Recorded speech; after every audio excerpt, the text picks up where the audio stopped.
Irmãos, eu gostaria de continuar ministrando ao coração dos amados a respeito de um tema que creio que vai nos ajudar um pouco mais, vai nos ajudar a crescer um pouco mais na nossa fé, na nossa vida, em todos os sentidos. Como vencer os 3 maiores inimigos da sua vida. Talvez você vá acertar algum deles, mas creio que todos eles nessa nossa vida têm perturbado em algum momento, em alguma situação do nosso coração. Gostaria de ler vários textos nessa noite, mas estão todos postados ali e vão ajudar você a ganhar um pouco mais de tempo. O primeiro deles está em Mateus, no capítulo 26, verso 56, quando os discípulos estão sendo acuados pelos guardas no Getsêmani, Jesus traído por Judas, ele está sendo preso, e o texto diz: então todos os discípulos abandonaram Jesus e fugiram. O outro texto, o apóstolo Paulo, um servo do Senhor, discípulo de Jesus também, tratando de falar do seu ministério e de como ele tinha, ao longo da história da sua vida, se doado pelo ministério. Ele escreve em 2 Coríntios capítulo 11, versos 22 a 28, dizendo assim: eles são hebreus, eu também sou. Eles são israelitas, eu também sou. Eles são descendentes de Abraão, eu também sou. Eles são servos de Cristo, mas eu sou um servo melhor do que eles. Está tentando defender o seu ministério. Embora ao dizer isso eu esteja falando como se fosse um louco, pois eu tenho trabalhado mais do que todos eles. Tenho estado mais vezes na cadeia. Tenho sido chicoteado muito mais do que eles, e muitas vezes estive em perigo de morte. 5 ocasiões os judeus me deram 39 chicotadas. 3 vezes os romanos me bateram com porretes, e uma vez eu fui apedrejado. 3 vezes o navio em que eu estava viajando afundou, e numa dessas eu fiquei quase 24 horas boiando no mar. Muitas viagens eu fiz, tenho estado em perigos de inundações, de ladrões, causados por meus patrícios judeus e também por não judeus. Tenho estado no meio de perigos nas cidades, nos desertos, em alto mar, e também em perigo causado por falsos irmãos. Tenho tido trabalho e canseira. Muitas vezes tenho ficado sem dormir. Tenho passado fome, sede, tem me faltado casa, comida, roupa. Além dessas e de outras coisas, ainda pesa diariamente sobre mim a preocupação que tenho por todas as igrejas. 2 textos completamente distintos nas suas atitudes. Discípulos que fugiram em meio a uma situação de perigo, e outro que encarou todas as circunstâncias que ele enfrentou. Qual é a grande diferença entre esses 2 tipos de seguidores de Jesus? Eu creio que Lucas mata a charada quando ele escreve em Lucas 18, 31, quando Jesus fala da sua morte, da sua ressurreição e do que ele precisa fazer na cruz. Lucas registra, olhando para a cara dos discípulos, a seguinte questão: eles não entenderam nada, por isso fugiram. E o apóstolo Paulo, em Colossenses 1, 25 a 27, diz: eu entendi tudo. Eu compreendi a mensagem, o segredo, o plano de Deus, o propósito de Deus, que é fazer com que o povo conheça esse maravilhoso e glorioso segredo que Ele tem para revelar a todos os povos. Esse segredo é: Cristo está em vocês, o que dá a firme esperança que vocês tomarão partes da glória de Deus. Uns entenderam e outros não. Os que não entenderam fugiram. Os que não entendem, não encaram. Os que não entendem, a primeira tensão de calor, de circunstâncias adversas, fogem. Mas os que compreendem o propósito de Deus, os que entendem o propósito de Deus, encaram, perseveram, vão até o fim, como o apóstolo Paulo. Alguém já disse que o grande lugar de batalha na vida de qualquer pessoa, e principalmente de um cristão, é a mente. A mente. E romper essa questão do entendimento a respeito do que Deus quer para a nossa vida é fundamental para a gente ser um verdadeiro seguidor de Jesus. Saber o significado pela qual nós somos criados, chamados, vai nos fazer crescer, amadurecer e prosperar, não só na vida espiritual, mas em toda a nossa vida, toda a nossa existência. Nós somos abençoados na compreensão do nosso chamado, do propósito de Deus. Deus tem um propósito para cada um de nós. Esse poderoso propósito de Deus é para cada um de nós, e a gente precisa aprender a viver. Mas sem entendimento dele, nós fugiremos, nós iremos para trás, nós estaremos diante dessas circunstâncias e não avançaremos, não romperemos. Lá estão com os discípulos de Jesus, encarando uma das primeiras situações de perigo, e eles fugiram. Lá está o apóstolo Paulo dando um relatório de todos os problemas que ele passou na vida, e ele continuava focado, entendendo o propósito de Deus para a vida dele.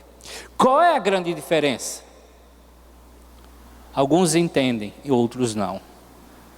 Nós precisamos entender o poderoso propósito de Deus para a vida da gente.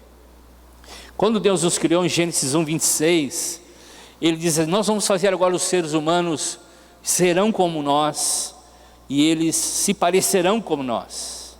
Serão como nós o nosso caráter, a forma espiritual. Se parecerão como nós, significa que nós fomos feitos para cooperar e operar como Deus. Deus é poderoso? Claro. Deus é soberano? Sim. E o poder que Ele tem para nós, opera em nós, para cumprir esse poderoso propósito de Deus. Mas sem conhecimento, sem entendimento, nós fracassaremos. Nós continuaremos retrocedendo diante das circunstâncias. Nós recebemos poder quando entregamos a vida a Jesus, João 1:12. Se você entregou a tua vida a Jesus, você é salvo em Jesus, você é filho de Deus, porque o poder dele veio sobre você. O Espírito Santo de Deus veio sobre você e gerou em você uma nova criatura. Te fez um novo homem e uma nova mulher, com um propósito poderoso para viver nessa terra, para ser agente de Deus nessa terra, para andar como o Senhor andou nessa terra. Mas nós precisamos entender o propósito de Deus. Quando os nossos pais, como a Sofia, que os pais já começam a sonhar para a vidinha dela, como os nossos pais sonham e sonharam para a nossa vida, um propósito, um estudo, uma profissão. Mas por causa do pecado, os nossos pais e nós mesmos, quando sonhamos para os nossos filhos, não temos clareza, não temos percepção de como eles serão. Mas Deus, que é o nosso Pai soberano, onisciente e conhece todas as coisas, projetou para cada um de nós um propósito poderoso. Um propósito poderoso. Jeremias 29, de 11 a 12, fala sobre isso. Deus falando: eu conheço os planos, o propósito que eu tenho para a vida de vocês. É um futuro abençoado, cheio de esperança. É Deus falando. E Deus, sendo um Pai, nos deu o seu Espírito para que nos capacite a realizar esses sonhos dele para a nossa vida e cumprir o propósito de Deus para cada um de nós. Romanos 8, 29 fala sobre isso. Aquele que já tinha escolhido por Deus, ele também separou, a fim de se tornarem parecidos com o seu Filho. Ele fez isso para que o Filho fosse o primeiro dentre muitos irmãos. Nós temos um propósito universal, um propósito geral para todos nós: sermos parecidos com Jesus, operarmos como Jesus, agirmos como Jesus, vivermos como Jesus. Esse é um poderoso propósito. É para todos nós, não é para uma classe, não é para um grupo, é para todos nós, é para mim e para você. Ele tem isso, lá em 2 Coríntios capítulo 3, verso 18, Paulo, na revelação do Espírito dele, diz: portanto, todos nós com o rosto descoberto, refletindo a glória dos que vem do Senhor, essa glória vai ficando cada vez mais brilhante e vai se tornando cada vez mais parecidos com o Senhor, que é o Espírito. Nós somos predestinados a sermos como Jesus. Nós precisamos entender isso. Paulo tinha esse entendimento, por isso encarava todos os seus inimigos, as suas dificuldades, e continuava firme. Mas os discípulos, quando foram pela primeira vez confrontados, fugiram. E nós temos que parar de fugir. Nós precisamos entender o propósito de Deus. Nós precisamos ter consciência de quem nós somos em Deus.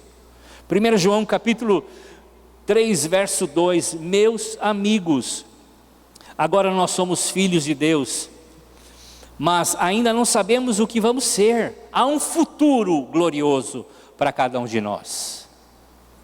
Há uma bênção para cada um de nós. Porém sabemos isso: quando Cristo aparecer, ficaremos parecidos com Ele, pois o veremos como Ele realmente é.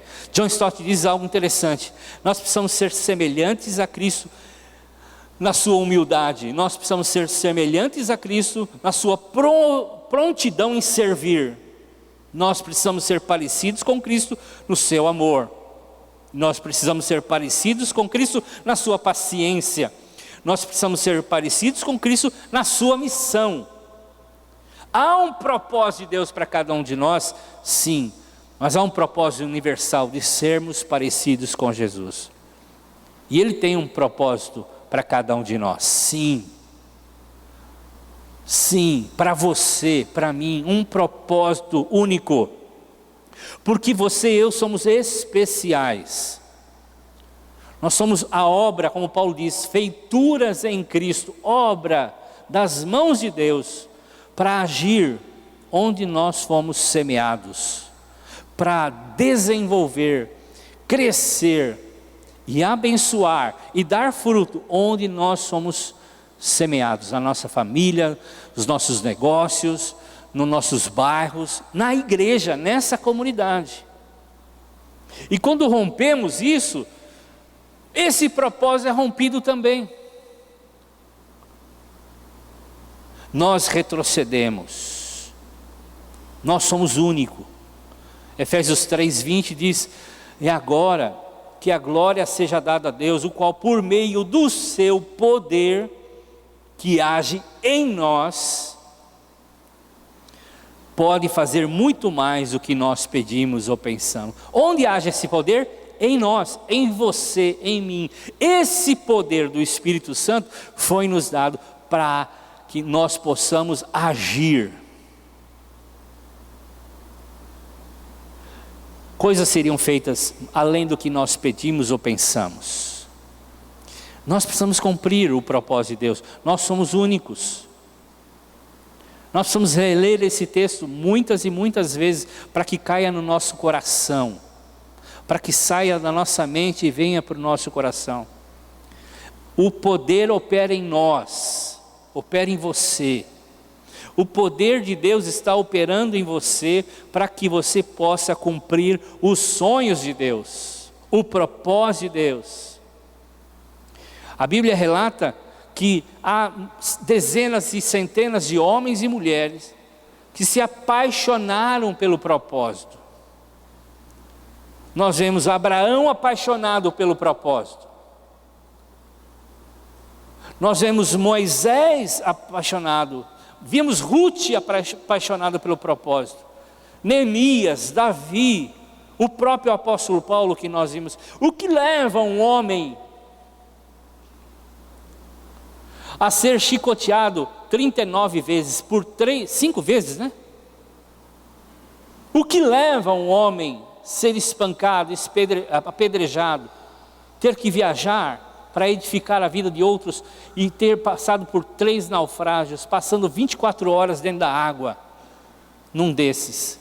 O que leva esse homem a continuar, se não a paixão pela visão, se não a paixão no entendimento de o chamado que ele recebeu de Deus? Você, meu irmão, minha irmã, você tem um chamado de Deus, um propósito de Deus, onde você está plantado e nessa comunidade. Não fuja isso, ninguém vai fazer no seu lugar. Você não tem substitutos. É com você a coisa. Deus te chamou para isso. Deus não chamou o sobrinho de Abraão, quem era mesmo? Esqueci. Ló. Deus chamou Abraão. Deus não chamou Arão, Deus chamou Moisés. Deus não chamou Jonatas, chamou Davi. Deus não chamou Sambalaque, chamou Neemias. Deus chamou você, meu irmão, minha irmã, com um propósito. Um propósito. E você precisa entender isso. O sonho de Deus vai se cumprir quando você entender o propósito de Deus. E essa paixão é o combustível para a sua vida. Deve ser o combustível para você continuar firme. Deve ser o combustível para que você vá à frente. Mas muitos perderam a paixão. Muitos perderam o entendimento. Paulo estava ali determinado a ir até o fim, para conquistar, alcançar a coroa da vida. E eu gostaria de falar então sobre os 3 grandes inimigos que nos bloqueiam e nos fazem retroceder, abandonar, fugir dos propósitos de Deus para nós. Grande parte dos nossos bloqueios aconteceram no passado. E muitos se lamentam por causa do passado. Medo de algo, um trauma. Mas você pode mudar o seu passado. O passado pode ser mudado. E nós precisamos tomar atitudes para mudar isso. Você pode vencer esses inimigos. Você pode alterar, não como uma viagem, né? De volta ao futuro. Alterando o passado para que o seu presente seja novo. Mas você pode, numa atitude hoje, alterar muitos dos bloqueios que você teve no passado, assumindo uma postura diferente. Veja Paulo. Ele diz assim: eu podia ser um judeu, um religioso, um líder religioso. Eu podia ser alguém de nome, de peso, como ele tinha, mas abandonei tudo isso. Porque eu entendi o propósito de Deus. O meu passado não mais me perturba. Paulo foi acusado de assassinato e ele participou do apedrejamento de Estevão. Matou Estevão, consentiu na morte, segurou as capas. Determinou ordem para prender muitos cristãos. O passado dele poderia oprimi-lo por resto da sua vida. O passado de Paulo poderia trancá-lo no seu quarto, na sua vidinha, para o resto da sua vida. Mas ele teve uma atitude. Não deixou que os inimigos, o seu coração, tomassem e determinasse o seu presente e levassem ele a viver um futuro perdido. Então a compreensão, queridos, do que Cristo fez por nós e dos seus planos, seus projetos, pode eliminar nossos bloqueios, mudar completamente o presente e dar um novo rumo para o futuro. Os 3 maiores inimigos, eu creio que é o medo, é a ansiedade, é o desânimo.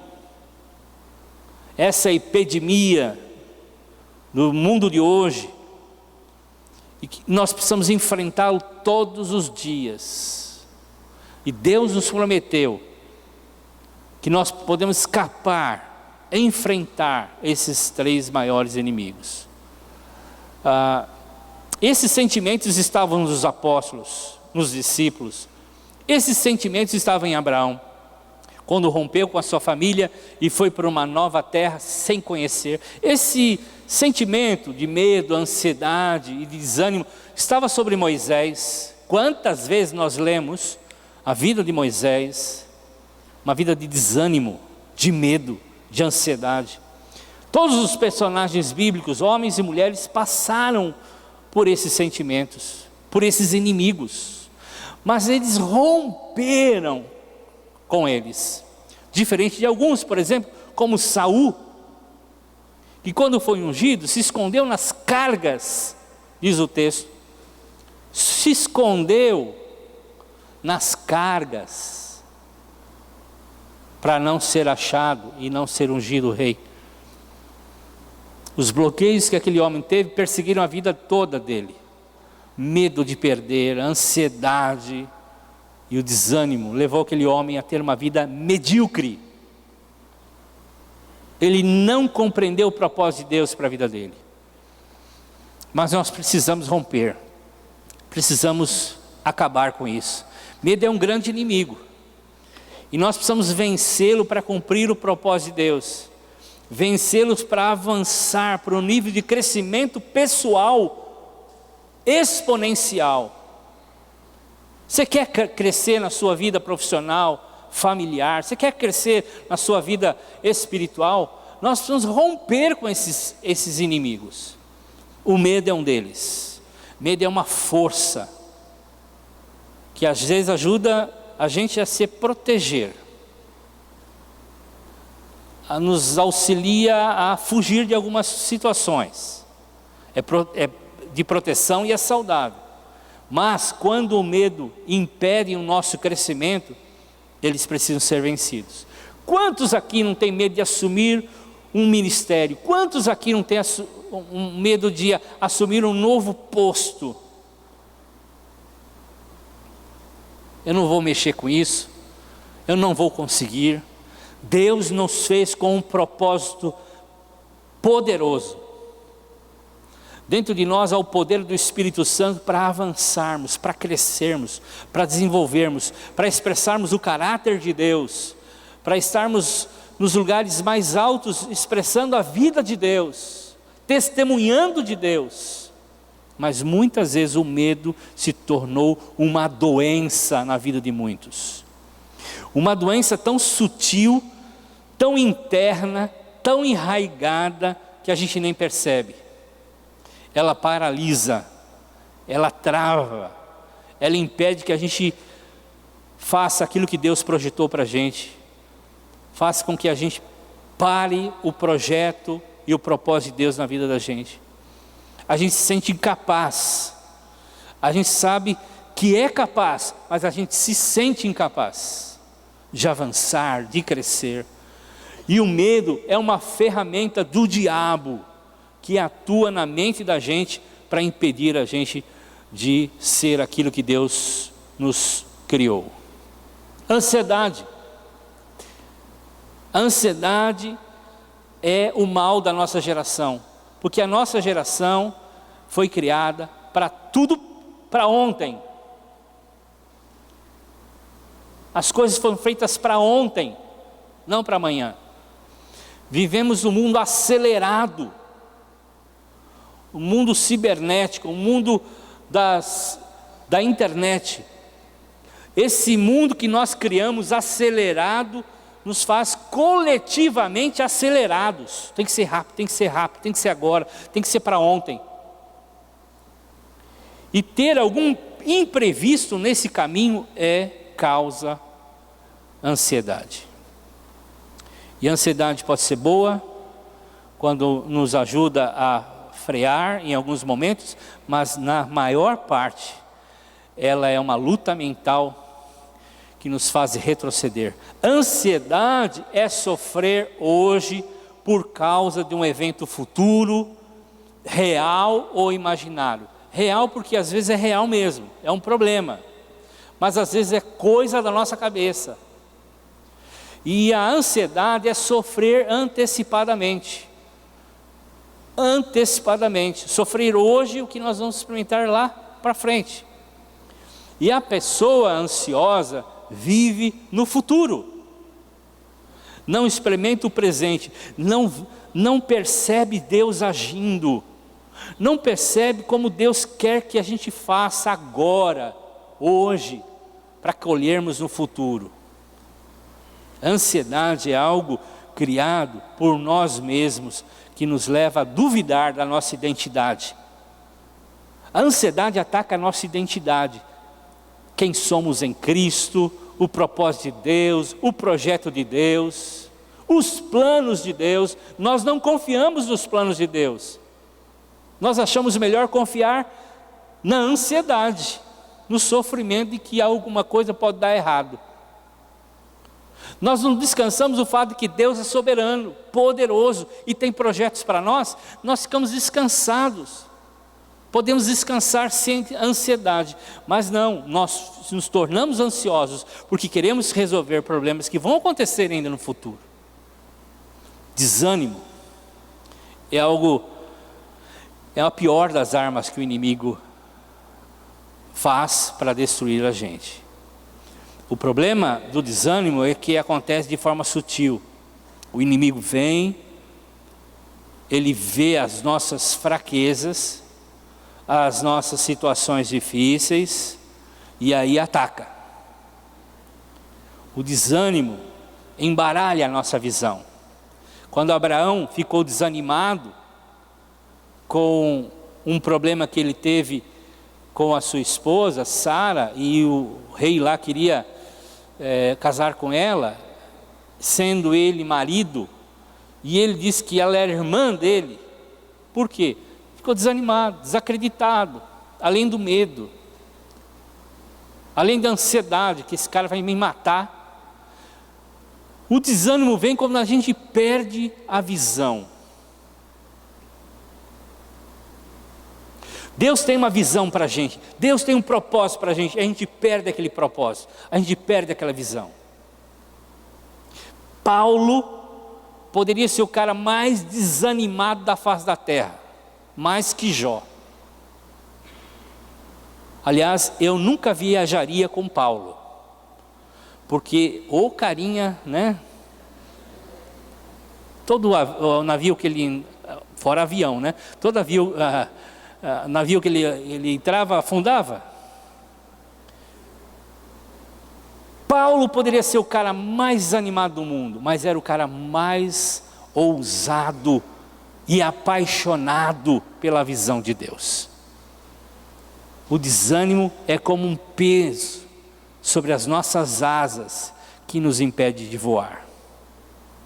O desânimo é assim, nos ajuda a afundar. Agora, quais são as atitudes? Para terminar, eu vou fazer isso em menos de 6 minutos, estou correndo aqui, tá? Quais são as atitudes que nos ajudam a romper com esses inimigos, irmãos? Quais são? Fé nas promessas de Deus, internalização dessas promessas e ação. Para vencer o medo, a gente precisa fazer isso. Por exemplo, eu tenho medo. Eu tenho um rio enorme. Eu estou aqui na margem, há um rio enorme. Águas profundas. Eu tenho medo de nadar. Eu não vou nadar. Deixa quieto. Mas eu vejo o meu filho engatinhando do outro lado da margem. vindo em direção ao rio, o que eu e você fazemos com o nosso medo nessa hora? Jogamos fora. Porque o amor é uma forma, é a força que nos faz capazes de enfrentar qualquer tipo de dor. O amor que Paulo sentia pela igreja de Cristo, e ele como um pastor, levou a ele a enfrentar todo tipo de dor. Porque o amor é capaz de transformar qualquer tipo de dor. E nós precisamos amar como Cristo amou. O amor foi suficiente, o amor que Cristo tinha foi suficiente para que levá-lo à cruz e encarar as dificuldades que ele ia enfrentar. 1 João 4,18 diz: o amor não há medo. Pelo contrário, o perfeito amor expulsa o medo, porque o medo supõe castigo. Aquele que tem medo não está aperfeiçoado no amor. O amor nos leva a romper o medo. E Paulo diz que o amor de Deus foi derramado nos nossos corações, e é derramado nos nossos corações pelo Espírito Santo. Você precisa se apaixonar pela visão que Deus deu a você. Você precisa se apaixonar pelo propósito de Deus que Deus deu a você, geral e pessoal. O propósito de ser como Cristo e um propósito ministerial, o propósito de servir ao Senhor. Você precisa ganhar amor, apaixonar-se por isso, porque isso vai levar você a romper todo tipo de medo. Medo de perder, medo de dar, o medo de se entregar, o medo de qualquer coisa. Desenvolva então confiança em Deus, confie em Deus. Salmo 27, de 4 a 5 fala sobre isso. Confie em Deus, adquira um sentimento de esperança. Salmo 27, 13 diz: estou certo de que verei ainda nesta vida o Senhor Deus mostrar a sua bondade. Confie no Senhor, tenha fé e coragem, confie em Deus, o Senhor. Adquire então um sentimento, uma confiança em Deus. Adquira um sentimento de esperança. E o medo vai embora. Qual é o teu medo? Quais são os teus medos? Adquira um sentimento de confiança e de esperança. Enche o seu coração com o amor de Deus. Para vencer a ansiedade, fé nas promessas, internalização e ação. Provérbios 12, 15 diz assim: o coração ansioso deprime, mas uma palavra bondosa o anima. Quantas pessoas estão deprimidas por causa da ansiedade? Porque o coração ansioso traz depressão. Mas busque animar-se com as palavras de Deus. Há esperança no Senhor. Mateus 6, quando Jesus fala sobre o que vocês estão ansiosos? No que vão vestir, no que vão comer, onde vão morar. Para que tudo isso? O Pai cuida de vocês. A vida é melhor do que tudo que nós precisamos. Podemos saber que Deus cuida da gente, com detalhes, como cuida da natureza com detalhes. Existem coisas que a gente não pode mudar, mas precisamos nos confortar no fato de que Deus está no controle. E Paulo disse que a oração é um grande remédio para a nossa ansiedade. Filipenses 4, de 6 a 7 fala sobre isso. Não se preocupe com nada. Ore. Então não tente resolver, amados, o que só Deus pode fazer. Lancem sobre Ele a sua ansiedade, porque o cuidado é de Deus. E o último, Nós vencemos o desânimo através da fé nas promessas, descendo isso para o nosso coração, aqui, não só na mente, no coração, paixão e ações. Porque nós temos um Deus de encorajamento. Encorajou Gideão, encorajou Neemias, encorajou Josué, encorajou Moisés. O próprio Paulo foi encorajado. Quantas vezes os discípulos foram encorajados? Tenha bom ânimo, tenham coragem. Deus é um Deus de esperança e vai encher o coração de vocês de esperança. Isso vai aumentar. Porque Deus sempre está nos mostrando uma nova perspectiva de tudo. Porque Deus é um Deus de esperança. E o problema do desânimo é a falta de esperança. E a gente tem que manter os olhos em Jesus, amados, para o nosso coração ser cheio de esperança. É isso que Hebreus fala. Olhe para Jesus, não pelos problemas. Olhe para Jesus, não pelo tamanho das tuas dificuldades. Olhe para Jesus. Onde estavam os olhos dos discípulos quando fugiam? Nos problemas. Aonde estavam os olhos de Paulo quando enfrentou toda aquela situação? Em Jesus. Você está desanimado? As coisas não deram certo. As coisas não saíram como você quis. Você tem um Deus de esperança. Deus te chamou com um propósito. Focalize nas promessas de Deus. Anime-se no Senhor e na sua palavra. Seja firme nos seus valores, nos seus princípios. Não tenha medo. Não expresse isso. Dê testemunho do poder de Deus. Fale do Senhor. Domine as suas emoções. Domine a sua língua. Domine os seus pensamentos. Deixe o Senhor ser Senhor da sua vida.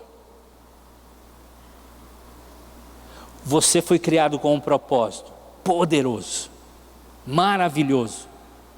Você foi criado com um projeto, um sonho que Deus tem, maravilhoso. Os inimigos estão aí, eles estão fazendo a gente retroceder. Nós precisamos romper todos eles, amém, queridos? Seja grato a Deus, deixe Ele agir, te animar, te dar coragem, te dar um novo ânimo. Fique em pé, vamos orar, aí do seu lugar, faça um propósito de Deus do seu lugar, vamos orar. Diga ao Senhor, você e o Senhor, diga a Ele, agradeça a Deus pelo que projeto dele para a tua vida.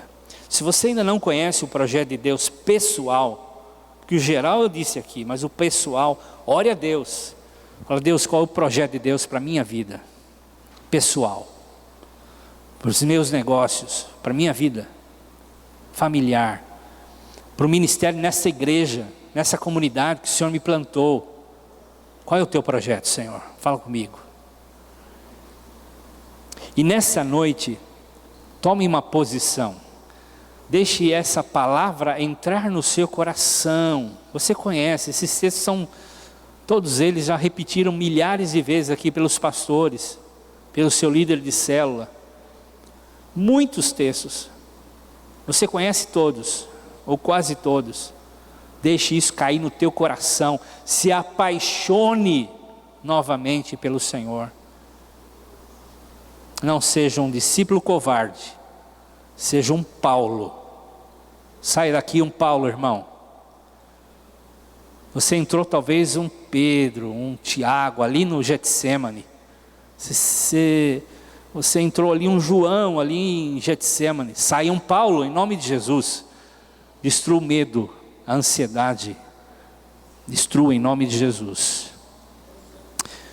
Pai, muito obrigado pela Tua palavra, nessa noite esse banquete todo que nós recebemos, testemunhos, palavras, Senhor, a oportunidade de nós ofertarmos e darmos, pessoas compartilhando da dedicação ao Senhor, louvor, Te agradecemos, Senhor, Te louvamos por tudo, mas nessa noite, Senhor, crie em nós um valente do Senhor, e saímos aqui, Senhor, convictos do chamado, do propósito, em nome de Jesus, Senhor, amém, amém. Vão na paz, Deus abençoe a todos, em nome de Jesus.